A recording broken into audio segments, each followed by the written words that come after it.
Hey guys, it's Shannon with iHeartRadio Nights here with Fletcher. Welcome. Hello. Thank you so much for being here. Thanks for having me. Okay, so first of all, congrats on all of your success. Thank you. It looks like it's been going pretty well. Oh my gosh. I mean, yeah, I think so. Yeah. I think it's been going okay. Not bad. Have you accomplished all of the things that you had set out for yourself to do? Oh my gosh. I mean, I think I'm like beginning to, you know, I didn't really know what to expect with the release of Undrunk and you know, putting out that music. But the response has been so amazing, and everybody just sort of sharing their stories about like what they've kind of been through and similar experiences has been like the coolest part for me, I think. Yeah. When you wrote the song, did you think like, okay, this is going to be huge and massive and I'm going to be on Fallon and all these things? No, absolutely. I fully wasn't thinking that. I mean, I was literally in a studio in Koreatown in New York City, and we were taking tequila shots and like before our session, and somebody said, we have to try to get Undrunk to write a song right now. And I was like, oh my God, that's such a good word. And then we started talking about all the things that we kind of like wish we could undo about a past relationship or like flings and stuff like that. And that's just kind of how it came about. Yeah, no, amazing. I totally did not think any of that at all. No? No. And then the entire EP is about one person? Yeah, I wrote, it's all about one person and one really crappy breakup that I went through. That's crazy. Because I've gone through like a terrible breakup before, but I feel like I'll just try and like move past that and not dwell in it and just like kind of forget about it. Is it hard for you to just like have to continuously not only like write about it and perform it, but talk about it all the time too? I thought that it would be harder than it is. Okay, yeah. I think because I've been talking about it so much, it honestly has been like and even writing about it was really like a form of therapy for me, and like the only way that I felt like I was really able to process it, especially because it was a situation that I never got any closure from, and was kind of like ghosted by the whole situation. And so it was sort of my way of processing it all. Yeah. And it doesn't really feel so much like my story anymore. It feels like it's become other people's, which I think has been really cool. Yeah. How were you ghosted by the whole?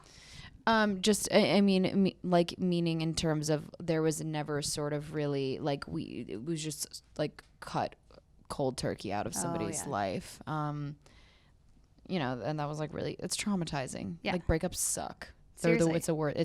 I literally think it's the closest thing to death that like we will ever experience is having your heart broken into a trillion pieces. Yeah. Do you think that there's like a specific way to deal with it, or do you think that it's just like everybody deals with it in different ways? No, there's not. I don't think there is a specific way. I think it's just best, you know, to let yourself like ride the roller coaster of emotions and like feel all of the things, and you know, and just focus on getting through the next like 10 minutes, you know, because I think it when it first happens, it's so scary, and you're like, oh my God, I'm never gonna get over this. I'm gonna feel like this forever, and kind of just like letting it, like ride it out, like let yourself feel all the things. Yeah. Yeah. You've mentioned before that you feel nervous and anxious when it comes to all of this or performing. Is that something that you still deal with now that you're like doing it night after night? Yeah, I still am insanely nervous. Really? Yeah, every time before I perform. Why? Always. I don't know. I get so nervous. Yeah. I think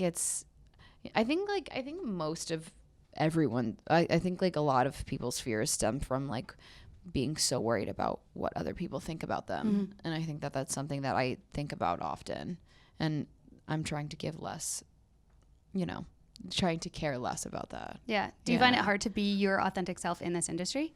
No, I don't, because I think if I were to be anything else, I wouldn't want to do this and I wouldn't be able to do this. But you know, I think with that comes the nerves of being like, oh, is like my authentic self like good enough to be here and to do this and to say this? And you know, you fear being judged in that way, but you know, I think the more that you put yourself out there, the less of a fear that becomes. Yeah, because I think that's something that a lot of people deal with, obviously, like especially in media, to always compare yourself to others, especially with like social media and everything, because you can actually put a number to it. So how do you get over that of like comparing yourself to others? I think I don't know that you ever necessarily get over it. I think it's something that you just have to keep reminding yourself that like the world that we live in, especially this social media generation, is such a misrepresentation of like what real life actually is. And I think so much is filtered and I don't need to be another filter in the world. And so I'm also from New Jersey and have like a potty mouth, and I'm trying so hard not to use the F word every other sentence. You can hear, we just bleep it out. Oh, you can? Yeah, yeah, that's amazing. Yeah. But yeah, so I think, I don't know, it's not something that you necessarily like ever get over. It's just you reminding yourself that like the only thing that you really can be is everybody else is it's so cheesy, but like everyone else is taken. Like you need to just do you. And yeah, that's a good way to be. Yeah, I like that a lot. Thanks. So you said that you feel off people's energies, like you have a good read of people's energies. Is that correct? I feel I'm really sensitive to people's energies. Okay. So like I'm an empath, so I feel things really, really strongly. Like I can like I could walk into a doctor's office and I'll like feel people's like sicknesses. It's really super. Yeah, it's really weird and kind of It's been like my whole life. Does that impact your music creativity? Yeah, it does, because I if I am in an environment where I don't feel really comfortable with somebody, I like shut down creative. Really? Yeah, it's like really hard for me to like process anything. How and do you function. deal with that then, like meeting, because you meet people every day and you're like working with different people all the time? How does that work? I've definitely like learned sort of how to cope and sort of like protect my own energy in a way so it doesn't really become like too affected by anything. But in terms of creativity, like I work with people that I know that I like have a good vibe with already. Right. Nice. It's hard walking into a room just like blindly, but I think that's hard for anybody. Yeah. That's so interesting. I feel like that would be like soul sucking or like take a lot of energy to deal with. Yeah, and I used to think that I was just like way too sensitive for this world and just think that I was just like a baby.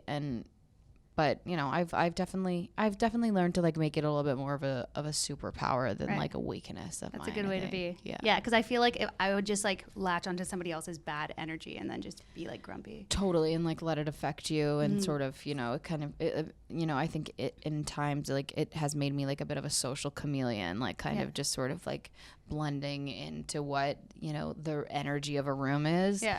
But I'm working out that empath situation for something and from the ground up, and has done it just in such an honest and like beautiful, authentic way. And I feel, I think this industry like can be a little bit scary. And I think to know that there is another artist and woman out there who supports, her friends and other female artists and is such an also just like a really good human being, like I like love seeing people like that.